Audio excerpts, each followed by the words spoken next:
Hi there, my name is Beck and the Rabbi from another planet. Please like, share, and subscribe, and ring the little bell so you're notified when new videos drop, and it is a very happy day here in the Rabbi from another planet's household. This is the day when the last of my kids is finally going back to school. Oh, that's been a fun 2 or 3 months. God, that was waiting on forever. Oh, and listen. My heart bleeds for anybody with younger kids who have been locked in their houses for God knows how long, and could probably continue to be wherever you are in the world. Like my kids were older, so they're less hands on. But boy, do they eat! They eat a lot. So yeah, we've had 3 suddenly in the house out there for since the beginning of this, and we 2 went back to their their work, their school. And the third one is going back to school today, which is with a boarding school, which is so. Oh, me and my wife get to breathe again. Fine. So yeah, we're all very excited. So I'm so excited that I want to give you guys some good news. I want to continue my guide for Big Finish. I guide to Big Finish for the Perplexed, because there is a wall of content that you have no idea where to look at, where to start, because there's so much. There is so much, and honestly, it's all pretty darn good. It's all pretty good. So I'm doing a series of guides to walk you through it. This is the second one. The first one was all about the Paul McGann releases. This episode, I might be doing another one this week. I have no idea. This video is going to be about Big Finish on a budget. Let's say you want to. You want to try out Big Finish, but you don't want to invest in anything. So everything here is under a $5. Under a $5. If you're in America, that's $5, which is much better. Or if you're outside the UK, it's $5. It defaults to dollars, which is much better for me. And if you're in the UK, that's £5. So I guess the economies are the same. So let's look at these ranges. Oh, but before we get, can I ask you guys? Can you hit the subscribe button? I'm getting close to 1,000 subscribers. That sounds really, really great. Can you hit the subscribe button? Thank you very much. I am genuinely very, very appreciative. Go and check out the video notes. You're going to find a Doctor Who audio adventure you can download right now, starring Nicholas Briggs as a Doctor. This was remade as a Big Finish release. Not a very good one, I'm afraid, but it was remade. It's called Minuet in Hell. The original version is better. It stars Nick Briggs, who I'm interviewing in about 3 hours. Oh, I'm so excited. And so yeah, there's lots of questions to ask him. So so yeah, you can download that. Also, I give stuff away on this channel each week. This one a little bit late. I should have given away last night, but it's been a popular one, so I might schlep it out for a few more days. There you go. I gave you a bit of Jewish words there. Schlep. Schlep means to drag out. So what are we giving away? It is the Carnival of Monsters. Fantastic Pertwee adventure. By the way, speaking of fantastic Pertwee adventures, this is a complete aside. I've nearly finished listening to the first story in the new Big Finish third Doctor set, Poison of the Daleks, and it is a corker. It is brilliant. It is a Poison of the Daleks. It's a Brigadier. John Culshaw playing Brigadier. It's the best Brigadier story I've ever had. I ever heard. There are some great Brigadier moments in it, but again, that one is not on a budget, so we will not be dealing with that today. Instead, we're going to be dealing with far more interesting objet d'art. So let's start this off. Big Finish on a budget, under a $5. So my first offering I can recommend to you is Dalek Empire. Dalek Empire is absolutely fantastic, and I can't believe it. They're $2.99 an episode, and they are all absolutely fantastic. So you have several seasons of Dalek Empire. It's about a Dalek invasion somewhere in the galaxy, and the resistance, and it builds up this really nice, interesting lore written by Nick Briggs. I think the whole thing's written by Nick Briggs, who I would call the world authority on the Daleks. I love the cover designs. Look how 60s they are. Look how retro they are. And it's like a really interesting wartime spy drama with Daleks, and it's just really good. So the first season is Daleks is 4 episodes, $3.99 each. So it's $12 for this incredible series. I really recommend it. It's really, really, really good. But again, $2.99 to dip your toes in to see if you want to go any further. They're just great. They really are just great. I think the whole thing is written by Nick Briggs. They don't say on the album covers. So then you have Dalek Empire 2, Dalek what? Dalek Empire, Dalek War. So how many? This is also $2.99. This is longer. No, it's only four parts as well. Again, more of the same. Really, really enjoyable. Dalek Empire 3 goes on longer. I think Dalek Empire 3 is the one that has David Tennant in it. Essentially auditioning to be the 10th Doctor. Again, more of the same, more settings, more characters. They all carry on, but then Dalek Empire 4 is something completely different. It stars Noel Clarke and Maureen O'Brien playing different roles. How many episodes is this? 4. Again, another 4-part story. Excellent. Recommend them all. You like Daleks? How bad can it be? So yeah, it's these are really good. These are just really good. So let's go on to the next one. Next one, I talked about Daleks. Let's talk about Cybermen. The Cybermen is very different from the Dalek series. It ties much more into the whole Orion War, where people are trying to resurrect. There's a war between androids and humans, and both sides are trying to resurrect cyber technology to aid them in this war. So what makes this interesting, I mean, other than being, a really good Cyberman story, is it was recorded as live. So this is something I always appreciated about Nick Briggs' work. This was all written by him. Yeah, he's never resting on his laurels. He's always pushing things forward. So what they did with this one is they basically recorded it as live, and it's really interesting. I mean, you can it kind of feels a little bit old fashioned because of it, but I really enjoy that kind of that old fashioned feel. So again, these are $1.99 each. Not as good as Dalek Empire, but listen, for $8, you can't go wrong. For $8 for season 1, then 15 for season 2. Oh, okay, but you only get season 2 and 1. You can't buy them individually. But if you want season 1 and 2, $20. Look, you like Cyberman, you like it, yeah, you can't really go wrong. But okay, a real true classic, which I'm afraid is a little bit of a forgotten classic now, is Iddabross. Iddabross is excellent. It's essentially based on, imagine, was it I, Claudius, the famous Derek Jacobi show where he, series where he's looking back on his life in the Roman era, and you just get this incredible, intricate plot. So it's basically the same thing. Davros, you see Davros' life from a young child right up until Genesis and Daleks. It ends about 6 months before Genesis of the Daleks, and it's got who's it? Nyder. Who plays Nyder? I can't remember. Terry Malloy? Peter Miles. Terry Malloy plays Davros excellently, just excellently. And Peter Miles in it as Nyder. Again, it's now I'm not sure how you can reconcile this with Davros as we saw on screen in what was it? The Witch's Familiar, Witch's Apprentice, and the Wizard's Apprentice, the Witch's Familiar. The 2-part Capaldi one. So I guess you can kind of hammer it together if you want to. You don't really need to. It's just really good entertainment. Really good entertainment. So what else is really good entertainment? Their Doctor Who. Yeah, their Doctor Who range is also pretty darn good. So let's pull that up. So because their first 100 releases are all $2.99 each, and they are. Oh, I'm going to go through them all with you right now. Tell you which ones are the hits, which ones are the misses. So Sirens of Time, I hate to say it, is a bit of a miss. That one, I'm glad I stuck with them, but that one is one of their weaker titles. You have a Peter Davison 1-parter, McCoy 1-parter, and a Colin Baker 1-parter, and then they all join together for the final episode. So it's a different thing. You got this thing of the Sirens of Time. They come back a little bit later. Yeah, it's okay. It's not marvelous. That one's a skip. That was a total skip. Phantasmagoria. No, Phantasmagoria is a really good Peter Davison story written by Mark Gatiss. It feels like Mark Gatiss. That one's one of the stronger ones. But one of my real favourite ones of the range of all time is Whispers of Terror. Whispers of Terror, I just love. Who was it? Justin Richards, I think, wrote this one. Why did they put the writers' names on the cover?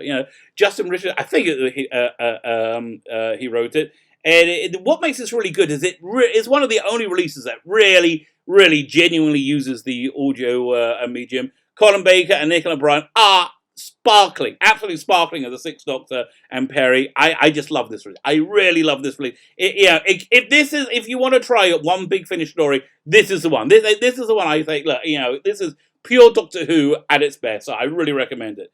Land of the Dead, good, but not as good as Whispers of Terror. Stephen Cole, who's writing the first Time Lord Victorious story. Also, the first appearance of not Charlotte Parler, the woman who played India Fisher, who played Charlotte Parler. It's okay. This is the weakest of those last three. Fearmonger, that goes that who was that? That's not Kate Allman. I think it's Jonathan Bloom wrote that, and it feels very much like a season 26 story. It fits very neatly into that with the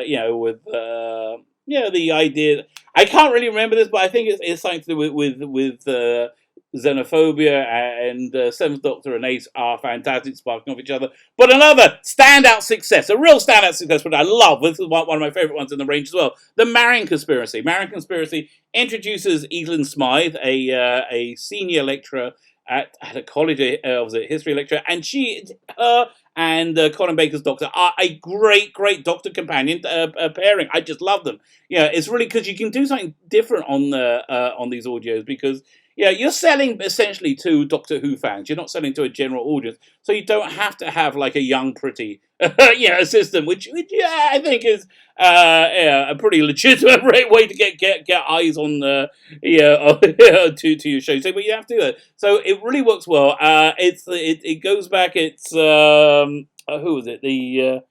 It's the Queen before Queen Elizabeth. So I was just watched Elizabeth, the movie Elizabeth, around the same time this came out, and it really segs really nicely.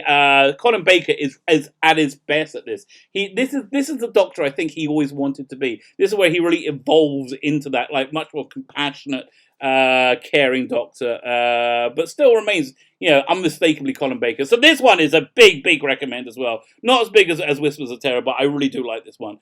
Genocide Machine. This was their first foray into Daleks. It's a solid Dalek story with Sylvester McCoy. This isn't incredibly successful. It's okay. It's not as good as you would have thought it would have been, but it's part of a 3-part Dalek Empire trilogy of stories, which kind of get loosely put together. But then they went on and made Dalek Empire like their individual, which we just talked about, about a year or so later. So that Dalek Empire tagline kind of got forgotten and erased. Next is Red Dawn, which I remember being excited to hear the Ice Warriors back, voiced by Nick Briggs. Fifth Doctor and Nicola Bright, Fifth Doctor and Perry story. Above average is what I would say. Mostly harmless. Spectre of Lanyon Moore, Sixth Doctor and Brig with Professor Evelyn Smythe, Maggie Staples. This one feels kind of like a like a Damon's meets Battlefield sort of feeling. You have an older brigadier. I think it works nicely. Oh, Winterfell Adept. I think Winterfell Adept might be the one where India Fisher first arrives. She's playing a different role, so I might be wrong there. But this is about the time when Peter Davison said, "You know who my favourite Doctor companion pairing up is for his Doctor? It's him and Nyssa. Nyssa does everything he wants a companion to do. Kind of independent, smart, but I'll say, Doctor, what's happening? What do we do now?" Peter Davison kind of felt she's the perfect companion, and you do get that feeling through these audios. Apocalypse Element was one of the weaker of the Dalek Empire trilogy. It was a Dalek invasion of Gallifrey. God, I really can't remember much about it, but it kind of feels weird now, and this was way before the series came back in 2005, and you had the Time War with the Dalek. So I wonder how that. I'm almost tempted to re-listen to it. Also has Lala Ward in it as Romana, who it's kind of a big turn-off for me. In general, Lala Ward, she was always like huffing and sighing and being superior, and it just doesn't sound fun. Oh, Fires of Vulcan is down to 149. You run and get this one. It's a really good Sylvester McCoy Bonnie Langford story, which is a surprise to say that, isn't it? It's a Sylvester McCoy Bonnie Langford story set in Rome. Really fun, really good. This one is above average, not as good as Whispers of Terror or Marion Conspiracy, but pretty much up there. And then we got the Shadow of the Scourge, which is good. I like this a lot. Written by Paul Cornell, who we all know is a bit on the naughty step right now, but just an achingly good Doctor Who writer. So this is when when they went into the Virgin New Adventures novel line. They had one episode, one story, slotting in there. Which I like. If you like that vibe, they did nail that vibe. The cover's not very good. I think you can find another cover online. Next is a Holy Terror. Excellent story. This is the first one, which is by Rob Shearman, and it really feels like a Rob Shearman. Also has Frobisher. All hell, Frobisher! All hell, the big talking bird. If you never heard Frobisher, Frobisher was the Doctor's companion in the Doctor Who magazine comic strip. He was a shape-shifting polymorph. I think I can't remember what it was called, but he got himself stuck in the persona of a large penguin, and they're a really great pairing as well. It's a really quite chilling. So it's very, very Rob Shearman. It's a very, very chilling story in that it seems kind of warm and friendly and fuzzy, and then you get into really, really dark territory. This one is also on the high recommend list. So we've got 3 so far that are on the high recommend list. Mutant Face, solid, great story. This cover's not very good. They had to replace this cover. The original cover had the original Emperor Dalek, the big gold Emperor Dalek. Oh, yeah, I think I have a picture of it somewhere. There we go. This is something I got. This is so cool. This is something I got from a magazine called Whoop Whoop Whoop. It's a vinyl of an audio story. But if I turn this round and put this up to the camera, you should just be able to see. How do I do this? There you go. You can see that big gold Emperor Dalek there in the back. There you go. So that was originally on the cover, and I just preferred it a lot more. Really interesting premise. This was a remake from a audio-visual story, which I think might be the next one I post, which is what are the Daleks afraid of? You have a Daleks have this disease going through them, mutating them into something different. Great story. Really great story. Great sound design as well. So then we got the first Paul McGann season. I spoke about much more in the last video. What was different about these ones is this was while the previous releases thus far were recreating the eras and doing it very well, I would say. This is when they were trying to push forward and do something very contemporary, very new. So it feels very 2002 when it comes out. So you got these 4 releases that feel like a season: Storm Warning, Sword of Orion, Stones of Venice, which is the best one, and Minuet Hell. Not very good. Minuet Hell, not very. That one is an avoid. But it's interesting to see what they're trying to do with this new season. They're trying to push Doctor Who forward, and I like the direction that they went in. Then we're back into the classic territory again. We got the Loops Guru, I'm pronouncing that correctly. It's a pretty good werewolf story with Peter Davison and Mark Strickson. So Turlough, Fifth Doctor, set in Buenos Aires, I think. I would say solid. Like an average Big Finish story, I will give it like a 6 to 7 out of 10. The good ones 9 to 10. The above average 8. So that's where I'm. Dust Breeding has a surprise villain in it, and it's also good. This is not one of the tippy top, but an excellent one nonetheless. Sylvester McCoy, and interesting villain, which I don't want to spoil for you. In case you do, check it out, which I like a lot. But then Blood Tide. Blood Tide is another one of the excellent ones. I'm going to put in this one. This is in the top tier. Really good Colin Baker story, and Elon Smythe. What was it, about the 19th century, 18th, 19th century, set on the Galapagos Islands, and also with Silurians. So it's dealing with evolution and Silurians, and it really works well. I love this one. This is a top recommend. Another top recommend, Project Twilight. You take the Sixth Doctor and Ethan Smythe, and you put her in this. You put them in a very contemporary gangster, London gangster setting with sci-fi and vampires. You can't go wrong. It also sets up a bit of an ongoing story that goes for 2 or 3 releases. Something else that sets something up for that goes on for a few releases is the Eye of the Scorpion. This is where Peter Davison acquires a new companion, Erenem. Erenem is a ruler of Egypt, and honestly, for me, she actually was kind of forgettable. I didn't really need her, and when she was caught, I forgot about her, so I didn't really think. So listen, for completers, this is interesting. Colditz is a good little story. Colditz, again, average. It's when I say good, average 6, 7 out of 10. I think it's what it says on the tin. Doctor and Ace in Colditz in World War II. It does introduce a character called Klein, I can't say the word, a German National Socialist scientist from the 1930s, who ends up becoming much more important and moving on. So another average one is Primeval. The only thing of real note about it, let me do this, starts loading up new ones. The only thing of real note about it is it has Stephen Greif in it, who's very, very good as a villain. Stephen Greif was the second, was it Travis? Travis? Oh, the guy from Blake 7. The One Doctor is the other one of my favourite ones. So up to 5 of the excellent ones. This is a bit of a Christmassy one. The Doctor is at the gauche end of time, as I recall. He meets somebody impersonating him being the Doctor, who's flying around in a portaloo instead of a police box. It just really is fun. It's Christopher Biggins pretending to be a Doctor. Tons of fun. Fine, we're going to skip over the McGann releases. Go and check my other video. This is season 2 of McGann. Far more successful than the first one, but also pushing forward into a new direction and ending up with a great cliffhanger on Neverland. But then, straight after Neverland, you get one of the all-time classics of the range, Spare Parts. Spare Parts is fantastic. Spare Parts rehabilitated the original Cybermen for me way before they were in the last Capaldi ones.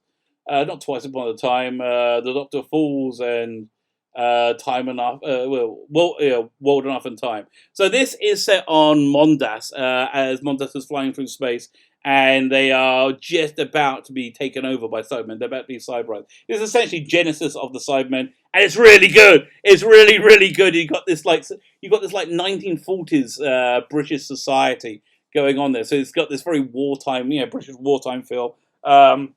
Just a great Cyberman story, starring Peter Davison and Sarah Sutton as the 5th Doctor and Nyssa. Ish was a pretty interesting one. Ish was about a sentient piece of language, as I recall. Colin Baker and Nicola Bryant. Solid story. I'll give that about a 7. 7.5. The Rapture, we're starting to move these classic Doctors forward now at this point. The Rapture introduced, I believe this is one that introduced Hex, and it's the 7th Doctor in like the clubbing scene in like Majorca or some holiday destination as some evil sentient thing gets into the music, I think. But is this the one that introduces Hex? I can't remember. I think this is the one that introduces Hex. But solid adventure. I'll give this one a 7 out of 10 as well. Sandman is really good. Sandman is. I'm going to give this one an 8. They've got a really good run of stories here. So Sandman is what happens. This is about what happens if the Doctor's the villain. This is the Doctor lands with the Galliari Clutch, which is a really interesting alien race of basically nomads. They got like a bunch of ships that all link together to create the Clutch, and all ships are always leaving and coming and forming this giant thing. And they basically were villains, and the Doctor beat them before, and now he's regarded as their villain, as their Sandman, as their devil. So they're scared of him. So what happens when the Doctor turns up to a race that he's beaten before? And now he's trying to be helpful. So interesting one. So Church and the Crown. This is a swashbuckling epic with Perry and the 5th Doctor. I think Erin Member's in this one. But see, she's so freaking forgettable. I totally forgot about if she's in it or not. Bang Back with it. Bang Bang a Boom. Another great fun story. This takes fun of Top Gear. Yeah, this is Top Gear. Oh, is it Top Gear or is it this is not Top Gear. This is the Eurovision Song Contest Patri's parody. Has Graham Garden in it, who later comes back and is the meddling monk with the 8th Doctor. Then Jubilee. Jubilee is the story that Dalek was based on very loosely. That's far superior story. It's another Rob Shearman one, another absolute classic. The TARDIS appears and then is kind of like split in time, creating an alternate timeline where the Daleks invaded the Earth 100 years earlier and was repelled by them. And so it goes into like propaganda and things like that. It's a clever story. Necrontea, I can't remember anything about whatsoever. Now I'd see they're just getting into like kind of like we're just in a monthly rotation at this point. Dark Flame, I remember being not very good. This is one of the few ones that's subpar. Necrotamia is that's also an RMM Fifth Doctor and Perry story. Doctor and the Pirates, very very contentious release. I like it. It's a musical. It's a silly musical story. Very very similar to like Pirates of Penzance. I really like this one. It's up to you. Listen. I got into a conversation with somebody about who absolutely hates this. Vive la différence! See, this is the great thing about Doctor Who. There could be so many different things. Next one is the Nicholas Briggs tale, which again he's pushing forward the medium, which I just love. And everything is out of chronological order in this one. It's a really clever story. It's a really clever story, really interesting one to listen to, one that really requires your attention. Next, we have this very interesting sort of multi-Doctor story with Project Lazarus, which is a continuation of the last one, which was Project Twilight. More, there was a thing set up in that called the Forge, which is kind of similar to UNIT, kind of similar to Torchwood, kind of similar to Countermeasures. You know, some Earth agency dealing with extraterrestrial stuff and like goblins and ghoulies and that sort of thing. Yeah, but I remember this is actually kind of a clever one. This is the one where we see on the cover Colin Baker is now wearing his blue coat, so that's becoming more canonic. Flip Flop's a really fun one as well. Flip Flop is where you can listen to either discs first. You can listen to episode one first or episode 2 first. How is it? Is it 2 episodes or 4 episodes? Either way, you can listen to either disc first, and because it's like a time rotating story, you can go either way with it. Fun one. I would give that one a solid 7 out of 10. So next they did like this super villain group, Omega. The Omega one was a Peter Davison story. I can't remember anything about it at all. Like absolutely nothing, which doesn't really bode well. Davros is Colin Baker and Davros. That one I remember being pretty darn good. And then Master, which would be a Sylvester McCoy and Jeffrey Beaver's Master. And they really work quite well together. You know, that Master really works best with who was it? I'll say the Fourth Doctor. You know, he sparks well of the Fourth Doctor. Right, so then we have Zagreus. I talked about that in my 8th Doctor one. This was their 50th release, and it was kind of like the anniversary special. Not great. It was tying up the arc set up in the 8th Doctor stories. You have Colin Baker, Peter Davison, Sylvester McCoy, but they're not playing the Doctor. They're playing different roles. Kind of see here, you can feel them get kind of bored and looking to stretch the format somewhere. But the next story, they're back on much more familiar ground. I would say with the Wormery. That's a Irish wild time story written by Paul Margaret. I can't remember how to pronounce his name, but it's really good. Colin Baker, Irish wild time. It's always great. She's always great. She's like a boozy time lady, if you don't know who she is, and she has her own range of Big Finish. She has a bust that's the same size on the inside as the outside, which is a TARDIS, and she's played by the irrepressible Katie Manning, and she's fantastic. If you haven't heard of any Irish Wild Time before, all these ones are totally worth it. Right, so next is we're getting into the Divergent range, which are from the next 4 releases, which I talked about in the 8th Doctor. Axis of Insanity, don't really recall anything at all about it. Yeah. Again, so I can't tell you anything about it. Arrangements for War, I think, is where Maggie Stables, Evelyn Smythe left, and it's kind of a traumatic leaving, but it's if you want to invest in that whole relationship, the Dr. Evelyn, really worth it. Really, it's again bit of a lost classic. So then we have The Harvest, which is the beginning of a Cyberman trilogy of stories, I think. And if the last one didn't introduce Hex, which I think it did, this one does. This is cyber technology, current day London, 2003, 2004 at the time. And trying to think what else I can tell you, but it's like kind of a medical drama with Cybermen stealing body parts, as I recall. The pairing of Hex, Ace, and 7th Doctor, very good, and that goes very interesting places, but that's not till the second 100. Roof of the World, don't remember anything about it at all. It's a 5th Doctor and Perry story, so maybe Aaron remembers it as well. Really don't remember anything about it at all. Medicinal Purposes was good because this has David Tennant in it as Mad Jamie, maybe, who is a pretty good Colin Baker story with Burke and Hare, the body snatchers. They kind of got into like quasi historicals at that time. So next we got some more Eighth Doctor releases that we went over. And they're finally out of the Divergent round. And then we get into the Juggernauts. The Juggernauts is really a fun $2.99 again. We're still on $2.99. A little fun story with the Mechanoids. We just did the rewatch of The Chase the other day on Saturday night. And so, yeah, the Mechanoids are really, really good. And you get to learn a lot more about them.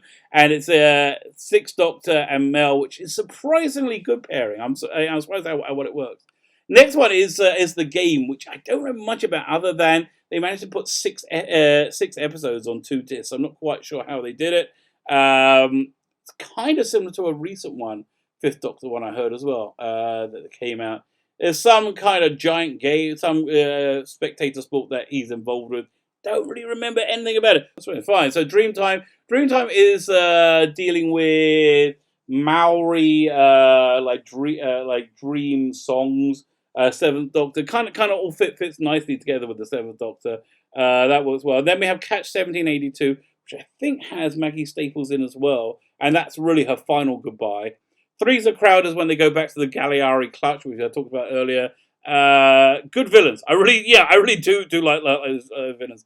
Unregenerate sounds like a really interesting one. This was a story that was scheduled for season 27 or 28. Never really happened. It's not quite as good as you think it would have been. So this was a story that would have been Sylvester McCoy's regeneration story, where he regenerates by going slowly insane in an asylum. You see, he's in a straitjacket at the beginning. Council of Nicaea is a church story about the canonization of. I can't remember. It was, again, this was a solid 5 or 6 out of 10. Nothing really to write home about. Terra Firma, we talked about before in the other video. Thick in the Water. That's the final Ethan story. Again, really worth listening to. I will get that whole arc. There's like 4 or 5 stories. I would really just delve into her whole time. Life 34 is another kind of like grungy revolution story using like not social media, wasn't a thing. I'm using like contemporary media, radio and TV. So then a Scaredy Cat, that's another one. The Eighth Doctor one, Singularity, not a clue. I know nothing about that. Can't remember anything at all. Other Lies was pretty fun. Other Lies is essentially the Eighth Doctor, Charlie and Chris living other lives. And you see what they do on their off time. It's not bad. Then we got Peer Pressure. Peer Pressure is really good because it has Roy Hudd in it as Max Miller. If you like Max Miller, this is fantastic. It's the denouement is when Roy Hudd doing Max Miller doing his routine to destroy the aliens. Also has Doug Bradley who played Pinhead on it. This is actually, I'll give this a 7 or 8. This was a better than average story. Nightfalls was also a very, very creepy story. Can't remember who wrote it. But yeah, it's creepy cover, creepy story. And I would say another thing worth your time. Oh, there's so many more. Kingmaker. Time Works we talked about on the other video. Kingmaker is I believe that has John Culsher in it at some point.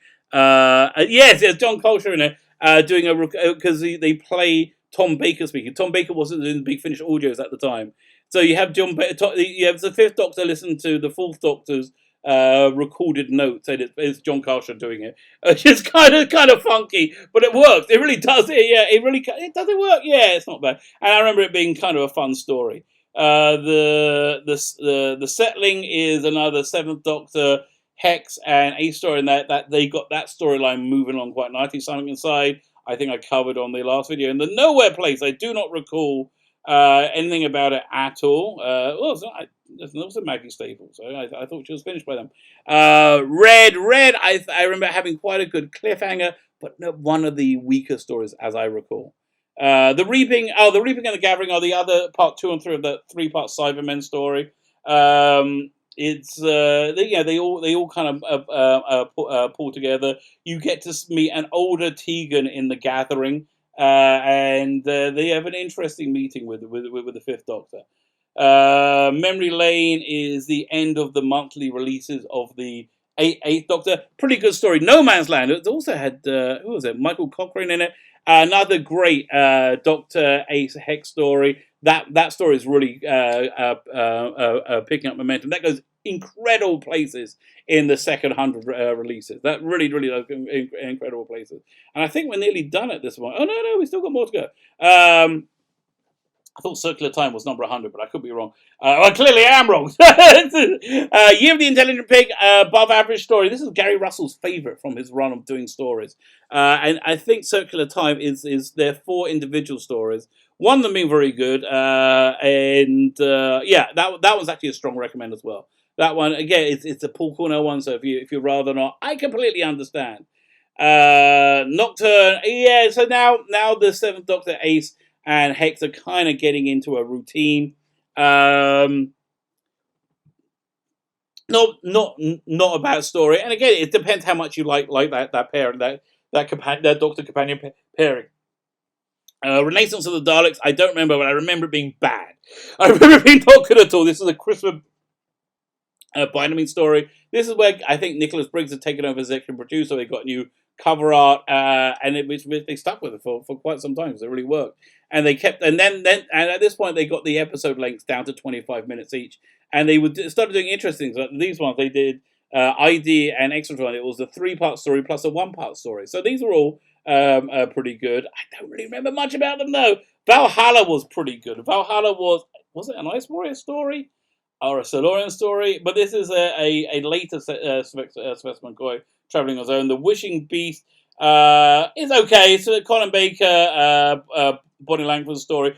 Frozen Time is probably the one I'm thinking of. Frozen Time is the Silurian one. It's kind of like Mountains of Madness. Son of the Dragon is the 5th Doctor, and Perry meets the real Dracula, Vlad the Impaler. Right, and now we're finally Raptor Hunter, which is another one of the Port Mario releases of several different different ranges. Again, all of them really stonky good. The quality at this point is they're going on a bit of a dip after being on a bit of a high. But anyway, so that is Big Finish for under a 5. Oh, there's 2 more releases that I need to mention. There is Colin Baker, Jago and Lightfoot. The first one I believe is Voyage to the New World. Excellent story. Just $4.99. And then they have a follow-up, or it's either the first one, I can't remember. Wait, which one came out first? Oh yeah, fine, this one came out first. Voyage to Venus, and followed by Voyage to the New World. Jago Lightfoot stories. Really fun. Totally recommend. So there you go. Lots of Big Finish options for you to do. At a really low cost. Some excellent Doctor Who out there, just at your fingertips, and it breaks my heart that so much of it is just being forgotten. So if you're looking for something to listen to, there's nothing really on TV worth watching. I think they're running out of TV. It's important. I think this is where you want to go. Totally worth the money for entry. All great options. I have my strong recommendation of all of them. My name is Svila Becken, the Rabbi from another planet. Please like, share, and subscribe, and ring the little bell so you're notified when new video drop.